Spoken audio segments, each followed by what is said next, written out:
कोई आडंबर नहीं, कोई पाखंड नहीं।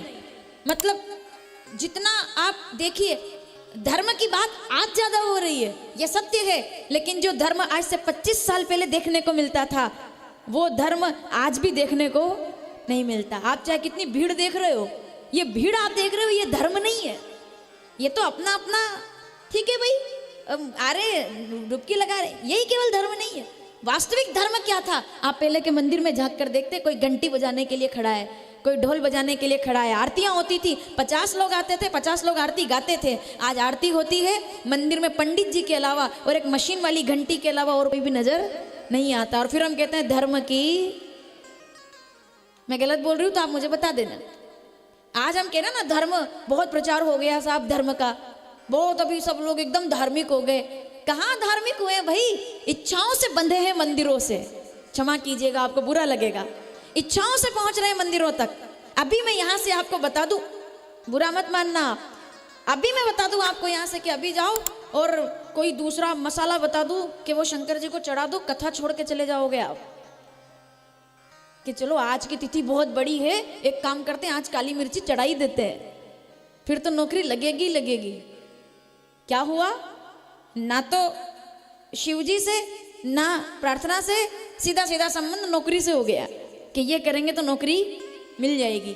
और अगर 5 सोमवार तक नौकरी नहीं मिली, अगले मंगलवार बोले हनुमान जी के यहाँ भी नारियल काम कर रहा है आजकल। ऐसे लोग देखे हमने, 2-2 दिन में देवता बदल देते हैं, 2-2 दिन में। उनने कहा शंकर जी के, उनने कहा हमने 3 महीने इंतजार कर लिया, फिर आगे क्या करे? बोले आजकल हनुमान जी भी बड़ा सब तरफ जय जयकार हो रहा है। उनने कहा वहां भी नारियल बांध के आ जाओ।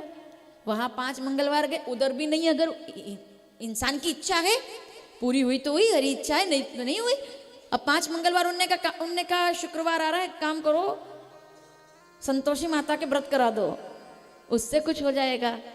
2-2 दिन पे देवता बदल देते हैं लोग, 2-2 दिन पे। क्यों? क्योंकि इच्छाएं पूरी। मैं एक बात बहुत स्पष्ट रूप से कहना चाहती हूं, मंदिर में पूजा, पूजार्यते अनेन इति पूजा, शास्त्र कहता है, वेद कहते हैं।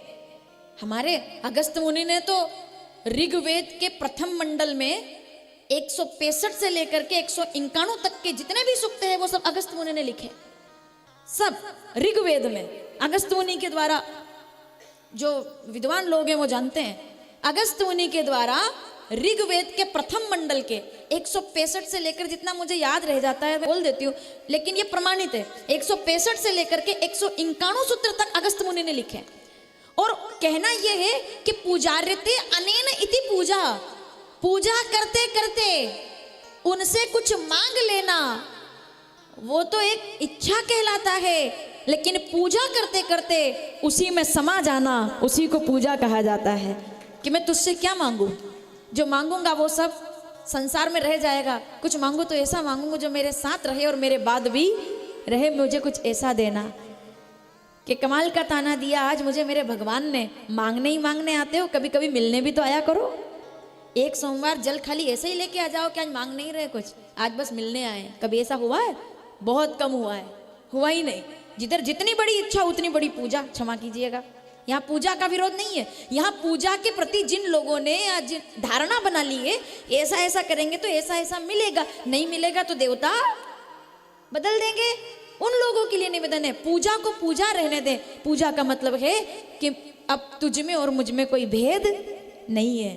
वो कर्म जिससे सिद्धि प्राप्त होती है उसको पूजा कहते हैं वेदों में। पूजार्यते अनेन इति पूजा, वो कर्म जिसको करने से वो धर्म के द्वारा, हे ईश्वर मुझे इतनी प्रेरणा दो। आप जितने लोग यहाँ बैठे हैं थोड़ा सा बात को समझ लीजिएगा, धर्म के द्वारा जब भोग प्राप्त होता है, सावधान, धर्म के द्वारा जब भोग प्राप्त होता है, पैसा तो सब कमाते हैं, पर जब वो धर्म के द्वारा कमाया जाता है तो धर्म के द्वारा प्राप्त धन से जब भोग किया जाता है तो उसी धन के, धर्म के प्रभाव से उस भोग से एक दिन अपने आप वैराग्य हो जाता है। यानी कि वो पैसा आपको पकड़ता नहीं है, लेकिन अधर्म के द्वारा धन कमा करके जो भोग किया जाता है वो केवल और केवल आसक्ति दे सकता है, मुक्ति कभी नहीं दे सकता। इसीलिए धर्म और अधर्म में इतना अंतर है। समझ में आया मैंने क्या बोला आपको? धर्म के द्वारा कोई पैसा कमा रहा है, धर्म के द्वारा मतलब अपना काम टाइम टू टाइम करना धर्म है, टीचर का धर्म है, इंजीनियर का धर्म है, कर्म ही उसका धर्म। जो धर्म करके पैसा कमा रहा है, कोई भी गड़बड़ करके नहीं पैसा कमा रहा, ठीक ठीक काम करके पैसा कमा रहा है, तो उससे मिले हुए पैसे से वो अच्छा ही कृत्य करेगा और एक दिन आगे जाकर के वो उससे मुक्त हो जाएगा और आसक्ति त्याग करके और वो अपने आप विरागी हो जाएगा। लेकिन अगर अधर्म के द्वारा धन संचय हुआ है तो उस धन से वो भोग तो भोगेगा पर उसकी आसक्ति कभी समाप्त नहीं होगी। ये अष्टावक्र गीता कहती है कि मुक्ति मिच्छासि या चेतात विषयान विश्वत्यज क्षमा अर्जव दया तोषम सत्यम विश्ववद भज। तो भैया समझ गए आप, ईश्वर को इच्छाओं के लिए नहीं, मैं तुझसे कुछ मांगने नहीं आया, मैं तो तुमको मांगने के लिए